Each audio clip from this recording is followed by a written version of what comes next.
Selamat pagi sahabat peradilan. Bersama saya di sini Rizky Agung selaku host di program PA Bajawa TV. Hari ini merupakan hari yang sangat bersejarah untuk Pengadilan Agama Bajawa. Kenapa? Karena hari ini kita pertama kali merilis dan memperkenalkan sebuah program atau inovasi berbasis media, yaitu program PA Bajawa TV. Pada kali ini sebuah kehormatan saya diamanahi selaku host pertama kali. Nah, memang sedikit banyak rasa yang bercampur aduk, tapi saya harus menjalaninya tentunya. Dan telah hadir pagi ini narasumber kita Bapak Mustafa SHIMH. Beliau ini adalah hakim di Pengadilan Agama Bajawa. Dan sebelum kita mengulas lebih dalam terkait program PA Bajawa TV ini, mari kita mengenal lebih lanjut dan lebih dekat dengan narasumber kita pada pagi hari ini. Selamat pagi Pak Mustafa. Selamat pagi Mas Agung. Apa kabar Pak Mustafa hari ini? Alhamdulillah, luar biasa. Ini host sekaligus narasumber pertama di program PA Bajawa TV. Sangat luar biasa. Sebelumnya mungkin Pak Mustafa bisa memperkenalkan diri, asal dari mana, terus pendidikan sejauh apa. Jadi biar sahabat peradilan ini mungkin awalnya tahu mengenal lebih dalam. Ya. Nama saya Mustafa, saya berasal dari Kudus, alamat domisili di Semarang sampai sekarang. Dulu saya menempuh sarjana S1 itu di IAIN Wali Songo Semarang pada tahun 2007. Lalu lanjut S2 di Universitas Diponegoro di Semarang juga pada tahun 2012 sampai 2014. Oke, siap. Untuk tes hakimnya Pak, masuk hakimnya itu tahun berapa kalau boleh tahu Pak? Dulu saya tes hakim tahun 2017 Mas ya. 2017 karena sejak tes hakim sejak 2010 tidak ada tes hakim lagi. Nah, baru 2017 ada. Dan alhamdulillah lolos. Berapa lama itu Pak prosesi dari seleksi hakim pada waktu itu tahun 2017? Kemarin kalau tidak salah 3 bulan ya. Kita selesai 3 bulan dari pendaftaran, lalu ada ujian SKD. Itu langsung Pak Mustafa mengarah ke Pengadilan Agama begitu Pak ya? Iya, karena sesuai dengan ijazah kita Mas, dulu sarjana hukum Islam, lalu ke Pengadilan Agama. Setelah lulus itu Pak, penempatan pertama tugas itu di mana Pak? Ya di PA Bajawa ini Mas. Langsung? Iya, di PA Bajawa ini. PA Bajawa. Kemudian berarti sejak tahun 2017 juga Pak berarti masuk di PA Bajawa ini? Tidak, karena 2017 kan tesnya akhir tuh. Oh. Sampai Desember pengumuman. Penempatan itu bulan April kalau nggak salah. April 2018. April 2018. Kita dipanggil laksar di Jawa. Itu 1 bulan di Bandung. Oh, nah, baru bulan April kita diminta untuk ke tempat tugas. Ya, Pengadilan Agama Bajawa. Kurang lebih hampir 4 tahun ya Pak sudah di Pengadilan Agama Bajawa. Ya 4 tahun lebih lah. Lupa. Sekali sudah 4 tahun sahabat peradilan. Jadi sekitar 4 tahun itu beliau sudah mungkin banyak mengabdi dan berkarya di Pengadilan Agama Bajawa sendiri. Mungkin kita bisa ulik lebih dalam karya-karya apa Pak yang sudah diluncurkan untuk di Pengadilan Agama Bajawa ini. Kemarin Mas Agung, saya saat tugas di PA Bajawa, selain melaksanakan tugas dan pokok fungsi sebagai hakim, kita juga menulis artikel yang isinya tentang hukum. Kita kirim ke website Dalila dan kita lanjutkan menulis buku bersama dengan hakim-hakim yang dulu di PA Bajawa. Judulnya Hakim sebagai Jantung di Pengadilan Agama. Di Pengadilan. Luar biasa. Tahun berapa itu bukunya rilis Pak? Bukunya rilis tahun 2021 kalau tidak salah. Jadi untuk sahabat peradilan yang mungkin penasaran dengan buku yang telah dirilis oleh Pak Mustafa dan rekan-rekan hakim lainnya, bisa dicari, judulnya adalah Hakim sebagai Jantung di Pengadilan. Itu bukunya sudah rilis tahun 2021. Dan selain menulis Pak, di sini apakah ada karya-karya maupun prestasi yang telah dicapai selaku hakim maupun selaku pribadi di Bajawa ini? Alhamdulillah Mas Agung, kemarin waktu ulang tahun IKAHI tahun 2021, saya dibantu dengan tim IT PA Bajawa, lomba video pendek. Yang mengadakan siapa itu Pak? IKAHI Pusat. IKAHI Pusat. Lomba video pendek terkait dengan tugas kita sebagai hakim. Alhamdulillah dengan dibantu oleh teman-teman IT bisa juara 2 Mas Agung. Luar biasa. Itu temanya mengangkat apa waktu itu? Temanya mengangkat tentang hakim menolak gratifikasi. Jadi ukuran modern itu bukan hanya sekedar teknologi, tapi mental kita juga itu harus modern. Untuk menunjukkan integritas, ya, apalagi di lingkungan pengadilan dan peradilan ini yang umumnya mungkin masyarakat kadang berpikir terjadi hal-hal yang menyeleweng. Tapi kita di sini bisa mungkin menunjukkan bahwa pengadilan itu memiliki integritas yang tinggi. Kita bersih. Ya. Salah satunya dengan adanya lomba-lomba video seperti itu. Betul. Dan itu dari kisah nyata Mas Agung. Dipoles dengan tim IT yang namanya Kak Lutfi itu, yang tag videonya itu Kak Lutfi dari awal. Saya terima kasih sekali. Dapat juara 2 ya? Dapat juara 2 dan kita bagi hadiahnya itu. Berarti memang menunjukkan bahwa integritas itu penting di pengadilan, di lingkungan pengadilan khususnya, karena itulah sebagai fondasi kita untuk bisa melakukan tugas dan mengabdi secara profesional dan berintegritas. Dan sebelum kita mengulik lagi Pak lebih dalam, beliau ini, Pak Mustafa ini adalah salah satu pencetus program PA Jawa TV itu sendiri. Benar Pak ya? Kalau dikatakan seperti itu bisa benar bisa mungkin. Bagaimana itu kalau bisa benar bisa tidak? Sebenarnya kan kita punya ide kan karena melihat ide orang lain. Oh. Lalu kita berusaha tiru modifikasi ATM ya, amati tiru modifikasi. Di teman-teman PA lain atau di Badilat ya, itu sudah ada Badilat TV macam-macam. Kenapa PA Jawa nggak bisa? Bisa. Kita punya tim IT yang luar biasa, punya perangkat yang luar biasa. Mari kita maksimal. Nah, kita punya kebersamaan yang menjadi kekuatan kita selama ini bisa. Ternyata alhamdulillah dengan tim ini yang solid kita bisa membuat makanya ide ini ide di semua, ide dari semua teman-teman yang ada di PA Jawa. Siap. Jadi memang teman-teman sudah bulat tekadnya untuk bisa meluncurkan suatu program yang baik dan bisa menjangkau seluruh masyarakat. Di sini narasumber kita Pak Mustafa akan mengulik lebih dalam lagi, mungkin terkait latar belakang Pak, latar belakang dibentuknya atau inovasi dari PA Jawa TV itu sendiri dari mana awalnya? Bisa diceritakan? Ini Mas Agung, ini kan kita masuk ke teknologi 4.0 itu ya? 4.0. 4.0. Apa-apa digital, digital. Sehingga saya punya ide bagaimana PA Jawa ini bisa dekat dengan masyarakat melalui digitalisasi, melalui video, melalui YouTube atau platform-platform media sosial. Kita sasaran YouTube. Dan saya komunikasi dengan pimpinan, ternyata pimpinan antusias. Dan saya komunikasi dengan tim IT. Tim IT siap. Di bagian kesekretariatan mau menopang. Nah, ini menjadi kekuatan yang besar sehingga insya Allah bisa nih PA Jawa TV akan hadir di masyarakat dalam mengekspos layanan-layanan atau surplus layanan yang ada di PA Jawa. Jadi masyarakat ingin tahu PA Jawa seperti apa sih, tinggal lihat YouTube-nya.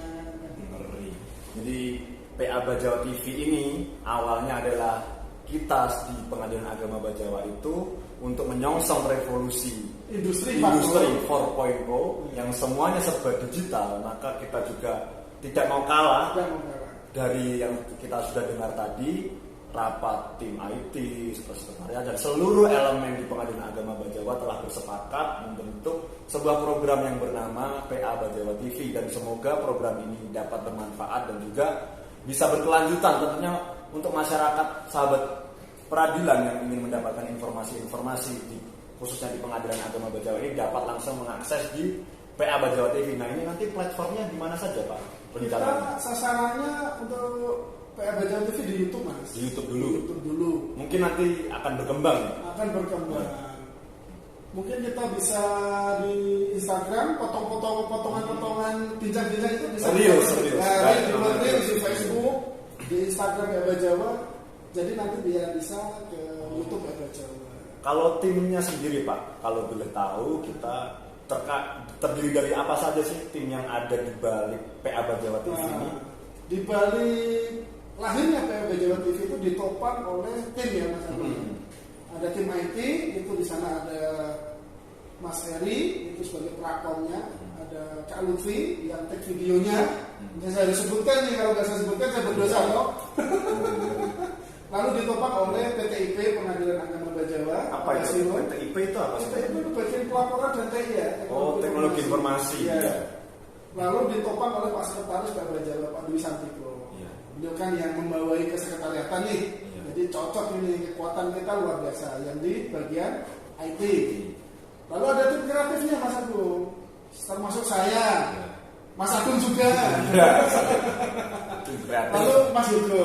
Insya Allah ada tim kreatif, ada tim IT, lalu ditopang oleh kebijakan pimpinan. Nah, ini menjadi segitiga emas di PA Jawa yang bisa mensukseskan PA Jawa TV. Makanya saya bersyukur sekali ada Pak Ridwan yang sebagai ketua kita yang luar biasa, ada Pak Wakil, Pak Anton luar biasa mendukung kerja-kerja kita untuk kemajuan PA Jawa, dia memberikan layanan prima kepada masyarakat. Ngeri. Jadi segitiga emas itu memang vital di sini perannya di PA Jawa TV ini Pak ya. Nah, untuk programnya sendiri nanti seputar apa sih Pak di PA Jawa TV ini? Layanan-layanan apa atau seperti apa modelnya?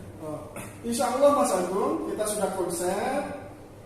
Saya sebagai tim kreatif yang mengurus kontennya, tema apa saja yang akan kita bahas. Kita akan membahas tentang pertama keberadaan Pengadilan Agama Bajawa di Kabupaten Ngada. Ya. Apa sih tugas pokoknya? Apa sih yang harus dilakukan di Bajawa? Itu pertama. Akan disampaikan siapa? Nanti insya Allah akan disampaikan oleh Bapak Ketua kita, Pak Ridwan SHI. Berarti narasumbernya juga akan berganti-ganti. Sudah ada jadwalnya, insya Allah sudah ada. Selanjutnya kita akan mengekspos layanan apa saja yang bisa dinikmati oleh masyarakat. Ya. Nanti masyarakat bisa melihat itu semuanya. Saya ketika juga ada Jawa, ketika memperoleh layanan ini yang harus saya butuhkan. Bisa dipilih nanti. Yang ketiga akan mengekspos tentang IKOT. Nah, IKOT itu kan persidangan elektronik. Ya, sidang elektronik. Jadi ini yang lagi hangat-hangatnya menjadi isu di Mahkamah Agung agar IKOT ini bisa teraplikasikan, ya, terimplementasikan dengan sempurna di pengadilan tingkat pertama maupun tingkat banding. Salah satunya Pengadilan Agama Bajawa. Kalau masyarakat ingin tahu tentang ikut lebih lanjut, nanti ikuti di PA Bajawa TV. Jadi nanti ada beberapa program. Satu lagi Mas Abdul, satu lagi. Yang paling penting, nanti ada info bantuan hukum yang akan disampaikan oleh Kepaniteraan Pengadilan Agama Bajawa. Jadi info bantuan hukum itu terkait bantuan yang akan bisa diberikan oleh pengadilan ke masyarakat. Nah, menurut Perma nomor 1 tahun 2014 tentang pemberian bantuan hukum di pengadilan, itu kan ada beberapa sasaran. Salah satunya berperkara secara prodeo. Ini paling penting diketahui oleh masyarakat. Patut dinantikan sahabat peradilan. Jadi tadi ada beberapa program yang cukup hot ya. Saya kira di situ ada pertama kita untuk pengenalan dari instansi itu sendiri, Pengadilan Agama Bajawa. Jadi untuk yang masih mengira-ngira apa sih pengadilan agama itu, apa sih bedanya sama pengadilan negeri atau pengadilan yang lainnya. Jadi itu nanti akan dibahas di segmen-segmen selanjutnya. Kemudian juga layanan-layanan yang ada di pengadilan agama, khususnya Pengadilan Agama Bajawa. Dan juga ada e-court atau sidang elektronik yang gencar-gencarnya agar kita itu dapat mengakses atau berperkara di pengadilan itu lebih mudah via elektronik. Dan yang terakhir adalah info-info terkait dengan bantuan hukum, yaitu bantuan-bantuan yang bisa diberikan pengadilan kepada masyarakat pencari keadilan. Tambah satu boleh Mas Agus? Ada satu lagi dong. Kelewatan, jangan sampai kelewatan. Ya, bisa dijelaskan. Di Pengadilan Agama Bajawa kan ada beberapa sarana dan prasarana nih. Nah, itu perlu diketahui oleh masyarakat. Contoh, ketika ibu hamil, menyusui, punya anak kecil, dan mau ke PA Bajawa, jangan ragu-ragu dan jangan bimbang. Ada fasilitasnya. Ada fasilitasnya. Dan itu akan disampaikan di PA Bajawa TV.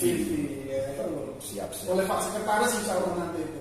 Berarti lengkaplah sahabat peradilan. Patut ditunggu, patut disimak bersama-sama bahwa PA Bajawa TV ini akan menghadirkan informasi-informasi yang lengkap seputar dunia peradilan dan khususnya Pengadilan Agama Bajawa itu sendiri. Jadi jangan sampai terlewat. Nanti kita subscribe di channel PA Jawa, jadi tidak tertinggal informasi-informasi terkait PA Jawa TV ini khususnya. Siap. Lalu tentang dari Pak Mustafa sendiri, tadi kelewatan saya juga Pak. Kalau sebagai hakim, selain tadi tergabung dalam tim kreatif, ada tugas-tugas apa lagi Pak? Oh, itu sebagai hakim kan dibagi 3 Mas Agung. Hakim anggota, saya sebagai hakim anggota itu bersidang dengan hakim ketua, dengan Pak Ketua, dengan Pak Wakil ketika memeriksa perkara di ruang sidang. Yang kedua, sebagai hakim mediator, ketika para pihak memilih saya sebagai mediatornya atas penjelasan dari Bapak Ketua Majelis, bisa saya sebagai hakim mediator. Yang ketiga, saya sebagai hakim pengawas bidang.